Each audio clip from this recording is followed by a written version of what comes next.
Very good morning, sir. Good morning, Sridhar. Dr. Pushpagiri garu, Dr. Dayasagar Rao garu. Hi. Dr. B.S. Rao is also there. Yeah. Good morning. Good morning, Sridhar. Good morning. How are you, sir? Very nice to have you here, sir. Thank you. They were all there before all of us, Sridhar, because that's what we need to learn from them. I was telling. They are all great teachers. Today, what we are because of them. Undoubtedly, in every meeting, I emphasize that one and stresses. Today, what I am, whatever I am doing, little things, they are all because of the great teachings from Dr. Dayasagar Rao, Pushpagiri, Somaraj. We are all indebted to them. They are all true legends. Very kind of you to say that.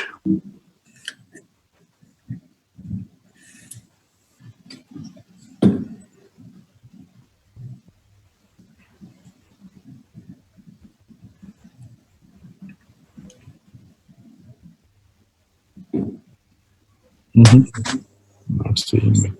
Just as well. Anybody from technical team there? Oh, it is there. He is there. I'll just give him a ring. They are there at KIMS. They are doing it. Any problem in loading it? No, I am not. I'll do, sir. Mostly I will be able to manage. I'll give you just half a minute. Yeah, I'll just tell you.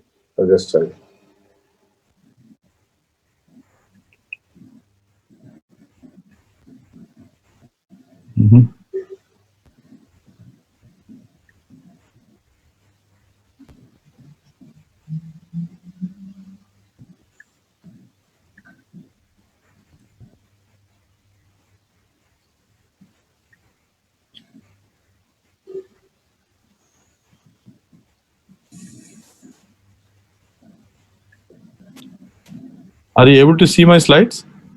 No. We can see you, but not this slide. I just informed the technical person. He will be in touch with you. Yeah, 1 minute. Yeah. I think now participants are 65 now. I think I got it. Yeah, okay. Fine. Now you can see, no, sir? Yeah. Yes. Yeah. Then I think I'm having another 20 minutes. Then I'll cover it up briefly for 10-15 minutes, and then we can have some discussion. Now, after the discussion about IVUS, now I'll go on to this newer imaging modality OCT. It's not new, relatively new. I would say it shows some case examples of left main and bifurcation. How this modality is helping. Then compared to C, the OCT resolution is quite high compared to IVUS. That means even if the very narrowly placed and very 10 mm difference also, it can clearly make out. This has made maximum difference in endothelialization of stent struts. That's what we see. All others area, the depth of penetration again would be less when the resolution is more. Advantages or disadvantages are mentioned here. Then the fibrous plaque and the calcific plaque, again, measurement had OCT has some advantages, which are shown here. And then different types of plaques, modalities are more seen. And thin cap fibroathyroma, like unstable plaques, what we are wanting to detect, are all more clearer with OCT. This slide shows advantages and disadvantages of each of this modality, not very relevant for the youngsters. But what I would say is both are complementary. If your lab can have both, that's the best. And at least if you have to buy one new, probably it's very easy for us to learn OCT and have a proper imaging of both. Then if you're taking new, you can as well take OCT. Then the OCT imaging, as I said, diagnostic things, advantages are lesion severity, plaque alteration, same like most of it would be common with IVUS. I would skip through some of these. But precision PCI technique, what we call it, exactly measures you the lesion length and diameter and tells us more clearly what type of stents to be using. And then it has thrown a lot of light on the follow-up assessments, especially for restenosis patterns which are happening. This is some of these things that would be same like IVUS. Diameters measurement and length measurements, all that would be same. But I try to make it a little simpler. This I have taken it from Ziad Ali and others who have done a lot of phenomenal work in OCT. So basically, with encouraging this concept of MLD max. MLD is OCT imaging, morphology, what we want to image the plaque. L is the length of the lesion. D is the diameter of the lesion. Morphology, we also see whether you need to take the help of these bed preparations, and length of the stent, obviously, you would know which type of things to be taken. This is what I was mentioning, MLD max, what is mentioned, morphology, length and diameter. Post PCI, we'll take the help of whether the dissections, apposition and expansion of the stent. We need to know this terminology and accordingly do it.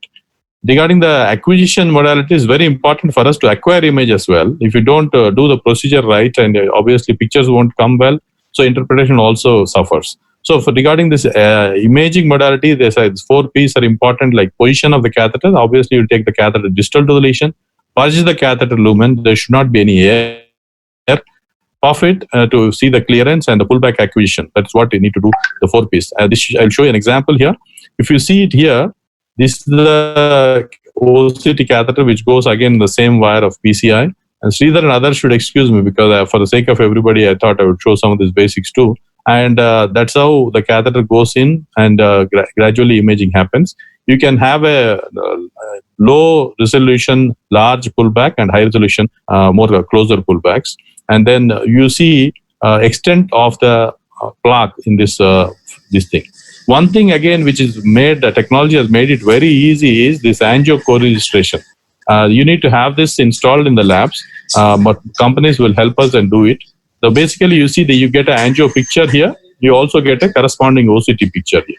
So this, I don't know whether you're able to make out. It's a thin, smaller slide, but the white structure which moves on the angiogram tells you which part of the OCT which you're seeing it here. Suppose you get a branch here, it will be at the branch here. So exactly, if you have an ambiguity there, you can take it, freeze it, and see that particular point on the OCT.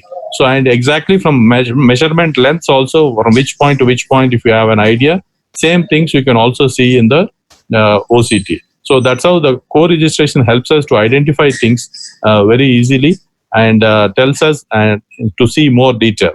So the same thing which I've shown for IVUS, now it applies more for OCT in the histology, morphology of plaques. You see it a little more clearly here, the intima, media, and adventitia, which is very clear.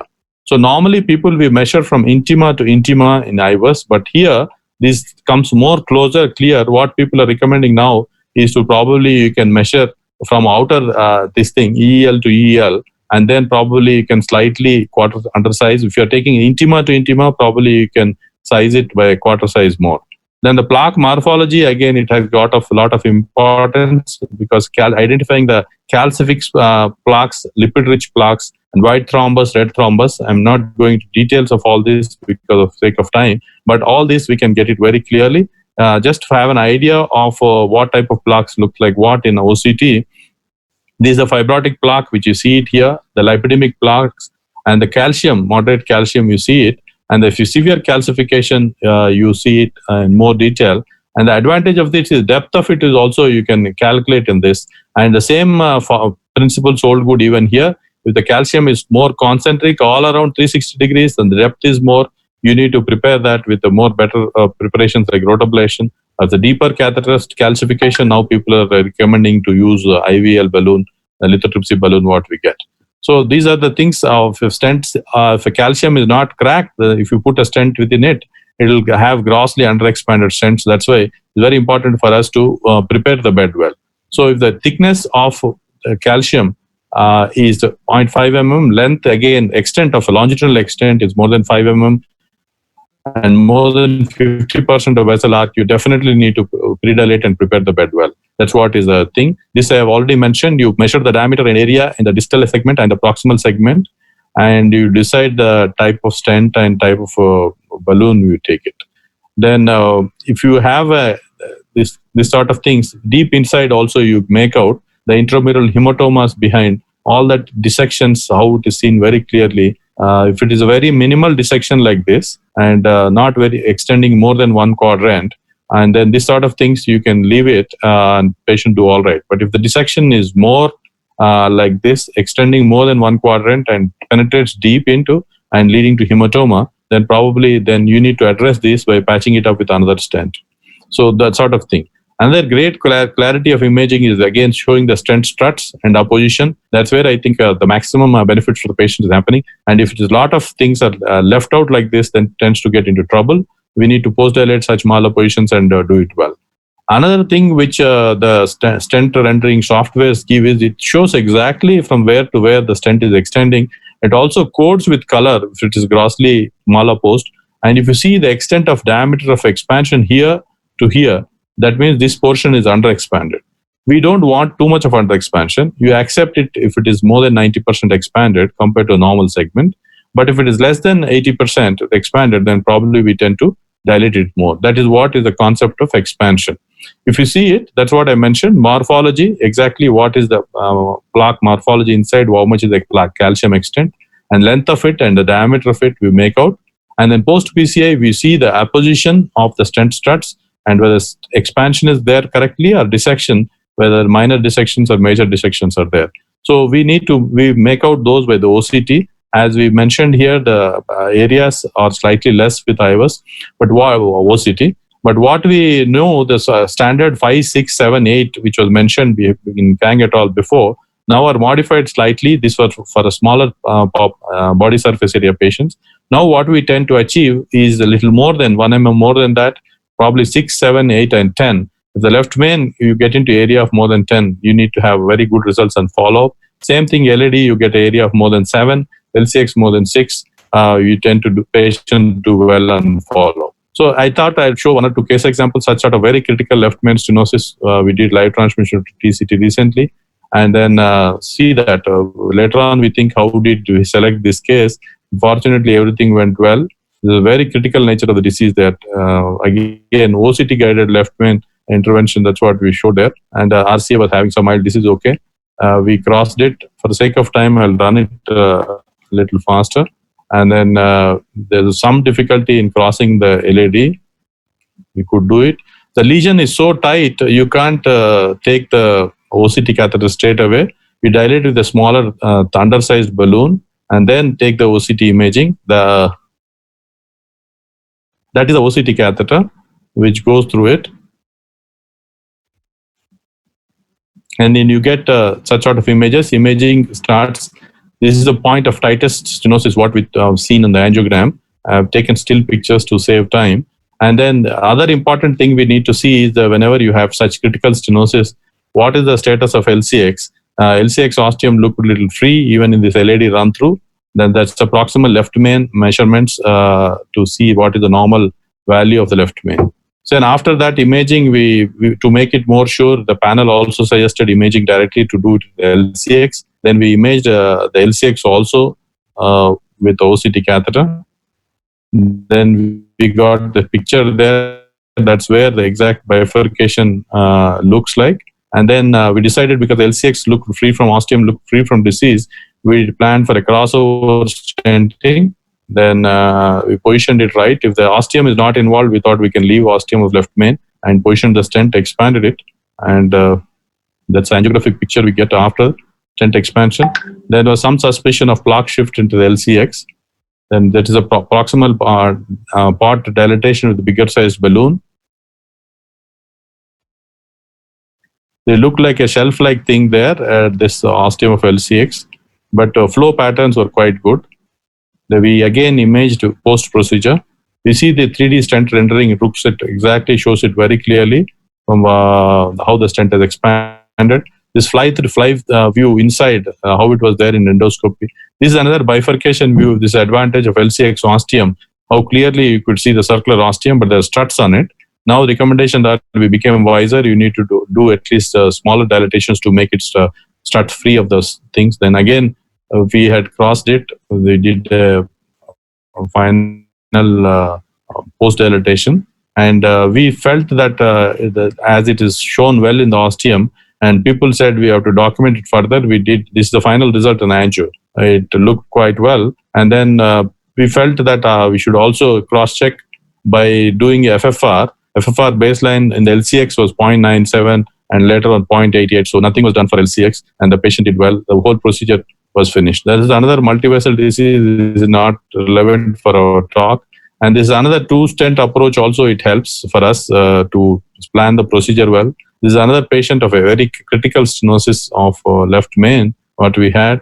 And this is a bioprosthetic valve which degenerated. This patient again later had, actually came for TAVR. When workup, he also had a coronary disease. That's the tight eccentric nature of stenosis.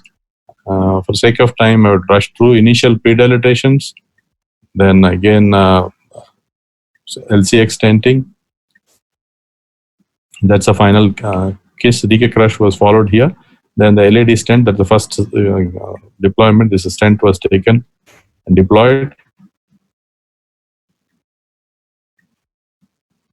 Then it was rewired. That is the second KISS. That is the final result. So this patient also did well, and later on, we waited for, this is the post-dilatation part, and now people say it is mandatory to do part after the final KISS. We did the OCT again, demonstrated everything. I'll show you the OCT pictures. That is the relevance of talk today. The LAD to left main here. I'll show you some freeze pictures. At the distal part of the stent of LAD, you need to see whether there's no dissections there, and our position is good there in the LAD. And the LCX ostium, again, it was free, and then we could see that struts are extending very well. There's no area of missed. At the ostium, obviously, when you use 2 stents, less likely to have. The final MLD which we got is 12.6. More than 10 would have done for good follow-up results. And then this is the proximal portion of left main, again, which is free from dissection. After 6 weeks, we did TAVR to the patient, and then we came for follow-up recently on teleconsultation. He's doing all right. So this is about a word about bifurcation disease. Again, basically it helps us to plan and see the plaque morphology. And if which side of the plaque is there, then probably it will give an idea of the narrow angle. If it is there, then more chance of side branch occlusion. For sake of time, I can't go into details. I think I'm left with 5 minutes. We'll have some, it's a narrow angle, and then more of plaque, then less likely to close. Then also some things about which struts to cross. A lot of youngsters have doubts in distal crossing, proximal crossing. I thought I would explain in little more detail, but probably if somebody is interested, we can have it in discussion. This is what I mentioned, that if you have struts across in the ostial branch, then you have more chance of getting into trouble. That's why you dilate and clear the struts with the balloon dilatations. This is what the struts are like this. Then you get, after kissing, you open it up, and that the side branch ostium will be free from struts. That sort of things are quite unimaginable before, such clarity which he gives. These are all real pictures which we obtained in the lab. See this, if the struts are left, this I borrowed it for somebody. The struts are left here, then the patients could develop restenosis at that particular point. It also tells us clearly sometimes if you miss the ostium, then that part of thing will not be covered. So all these things will be shown very clearly. This is again through inside fly-through mode of side branch ostiums, whether how they are covered, and with ostium it is clear. This is again live pictures, you get it through the software. So bifurcation mode, you can rotate the pictures and see, and that's the clarity and strength of imaging you get. And you see it longitudinal way and cross-sectional way, and that's how a lot of studies have come up. So basically, OCT in bifurcation tells us assess the main vessel, side branch, current and angle, port dilatation, and how to cross it distally. I couldn't cover it in detail for this, but basically, again, if you are doing more of provisional type of stenting, you do distal crossing, otherwise proximal stent crossing, and try to get a good bifurcation results too. All these are possible, and with this newer type of imaging. Thank you all, and I think I was very happy to share this. Recent concluded ECT, we had more than 3,500 cardios logged in. We try to give as much live pictures as possible. Dr. Martelli and others were there. Huge numbers of logins were there every day. If this almost looked like a live pictures presentation, I was also very happy. And another new platform, because a lot of teachers of mine are there. What we thought we'd do from FACS is clinical skills and exam guidance by super specialists. This is a new platform which we're designing for next month, where super specialists teach undergraduates and postgraduates and tell about the clinical skills. A lot of students, this idea came from a request from medical students. My daughter is in final year. They're not able to attend clinical postings. We thought some of this will be compensating. by super specialist teaching in their respective areas to the undergraduates and postgraduates. Thank you very much for patient hearing. If you have any questions, I would be happy to take it. Thank you, Srinivas. I just want to ask you one question. If you have to choose only one intravascular imaging, OCT versus IVUS, which one would you choose? Keeping the spectrum of diseases, what you see, coronary artery disease. But for the osteal left main, which imaging, which is slightly challenging, though there are some techniques to image ostium of left main also with OCT, and a lot of advantages are there with OCT imaging compared to IVUS. So if somebody is learning new or somebody wants to see clearly and adapt the technology very well, I feel you can, if you have to purchase only one, then probably you can purchase OCT imaging, which has advantages a lot more than the intravascular ultrasound. But if only place where it suffers is the osteal locations and some of these things. So I think if you are to learn it new, then probably you should buy OCT. But somebody who had a lot of experience with IVUS before, there are some newer modifications coming up with IVUS with better penetration catheters and better megahertz catheters also, that you can upgrade. If you already have an IVUS machine in your lab, you can upgrade it. If you have to buy new, I feel we should buy a OCT. And now IVUS is going up to 60 megahertz. Yeah, that's what I said. If you have it, then, but still I have seen, I couldn't show it. Other case example I had in one of the multi-vessel patient who was referred from Ranchi, we did both in that patient. And then there are definite advantages I feel, which are very clearly demonstrated with OCT.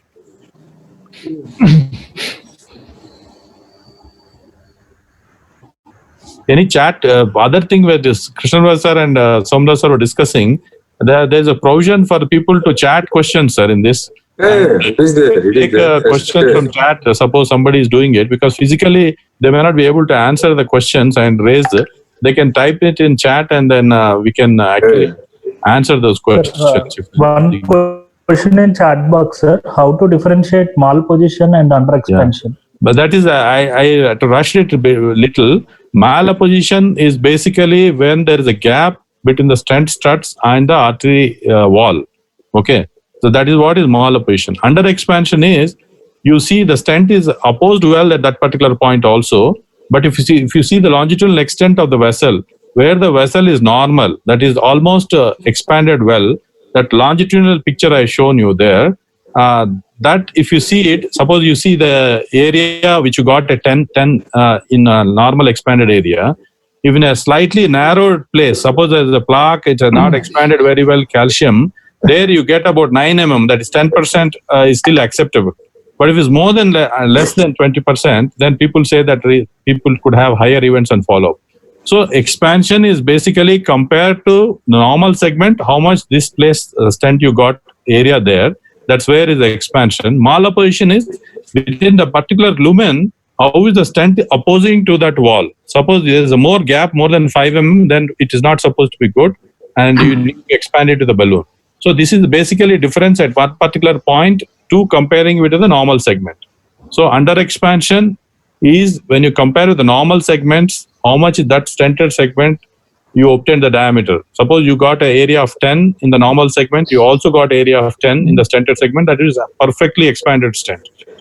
Whereas if it is the opposition, malopposition is inside how the stent struts are attaching to the vessel wall. That is why there is difference. And malopposition is no good at all. You can't accept more than 5 mm space in the stent struts and the wall because it's high thrombosis. You need to post-dilate.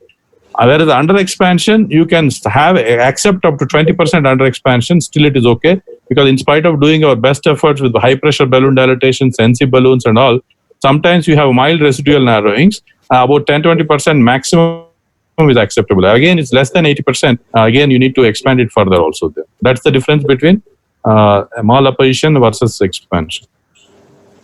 Rajesh, I'll put it in one sentence. You can have a well-opposed stent, but still under-expanded. Yes. So the under-expansion is with respect to the expected size of the vessel, expected size of the stent with respect to the size of the vessel. Normal segment where you have... The normal segment, yeah. Srinivas, there is one question in the chat box. It says, are there any contraindications for usage of this intravascular imaging?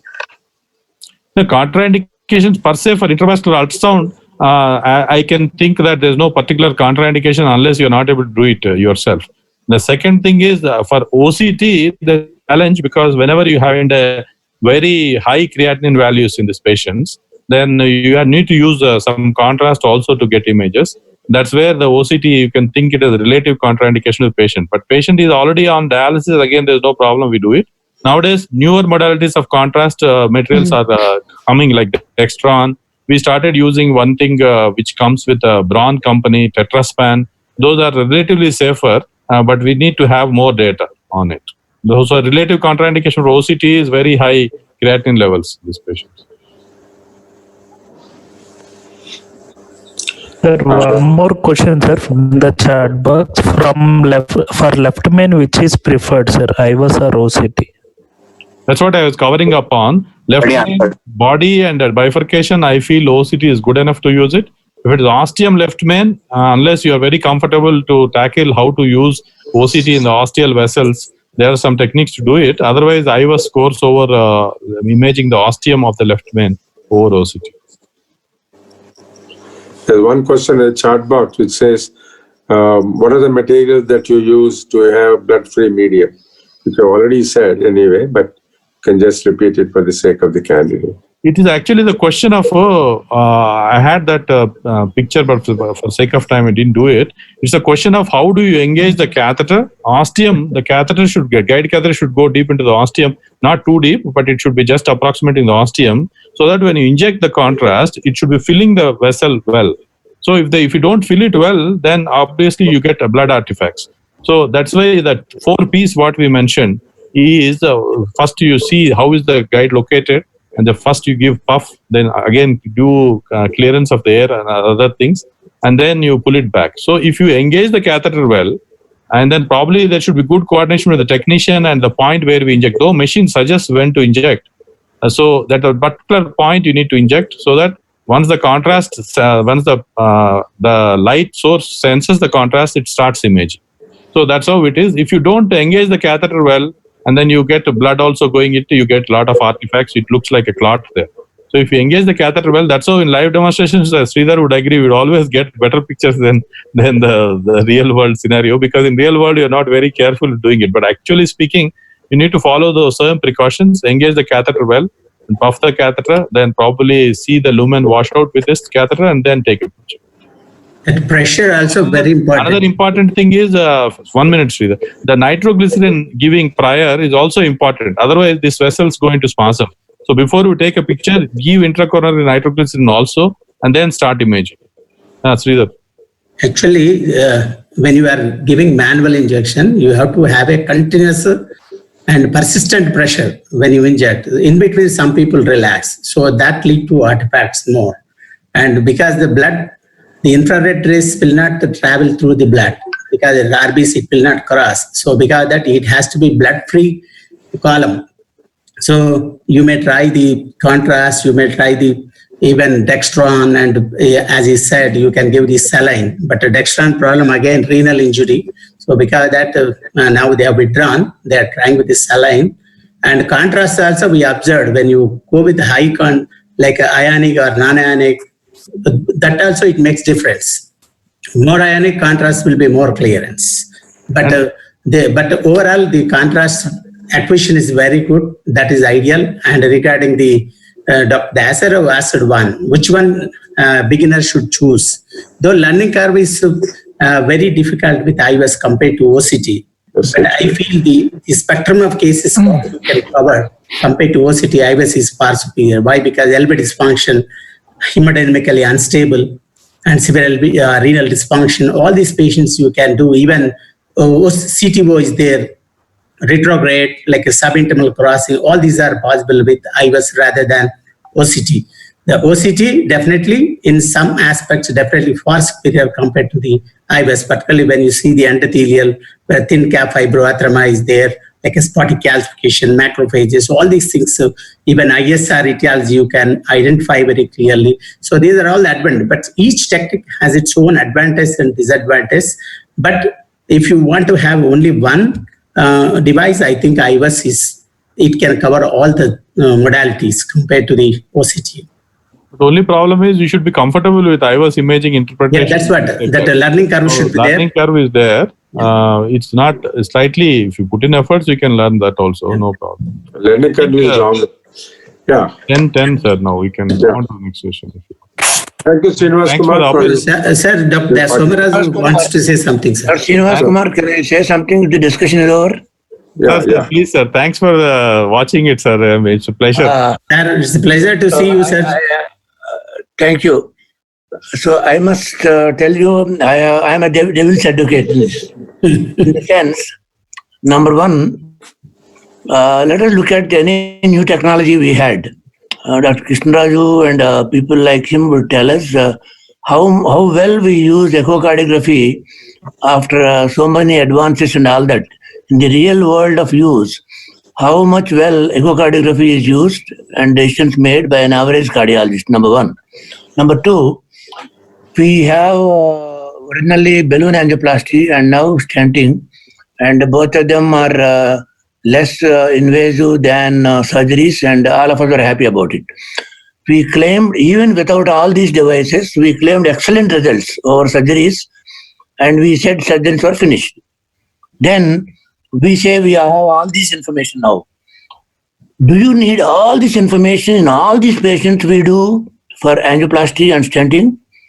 And isn't it too much and unnecessary information? Number one, information is unusable, and our reaction to it is common. And when everybody starts using on every patient, it's going to be like anything else. Not only the cost, but also complications and all that. Suppose we have, I would say, an angioplasty, say a stent, is a brutal technique deployed under high pressure. Even with the perfect stenting, you still have restenosis. You still have sudden occlusions. With all that, what do you do with all this information? As somebody said, atherosclerosis is an arterial disease, and acute myocardial infarction is a blood disease. Then, having said that, suppose you have a beautiful woman, bearing hair, will she look more beautiful? Dissecting hair will look more beautiful. What do you do with that? To me, these technologies are overdone and overused unless we put it in perspective and say that everybody has to do and every patient has to have it. It will be misleading. Thank you. No, it's never advocated in every patient, sir. Type A type of lesions and all, it's not advocated. But when you're tackling left main and complex cases, multivessel disease, calcific disease, we need to give optimal results to compete with surgeons. That's where I think this technology is useful, not to be done in every patient. I've shown the data in the country, 4% of patients only it is being used. Maybe in the best of the centers also, it will be used in about 10-20%. But it depends upon the type of case which you're doing. If you're doing a left main, or if you're doing a very calcific disease, which is long segment where you need multiple stents, that's where this technology gives us. And when you're competing with surgeons, you should do your best job to give positive outcomes to the patient. That's where it matters, not for all patients. Sir. Actually, the ADAPT-DA study has shown very clearly, they have categorized like simple lesions, bifurcation, triple disease, diffuse long lesions. They have found more the better outcomes with a complex disease. That's the reason the cost effectiveness of the IVUS more superior if the patient is having a bifurcation left main, like a triple disease, diffuse long lesion. These patients require a more optimization and correct the best predictors like a tissue collapse, dissections, under expansion, which are not seen on routine angiography. That's the reason if the disease, if the procedure is more complex, the usefulness of the IVUS becomes important role, and optimizing definitely MACE rates will become less. Thank you, Sridhar and Srinivas Kumar. Particularly in CTOs,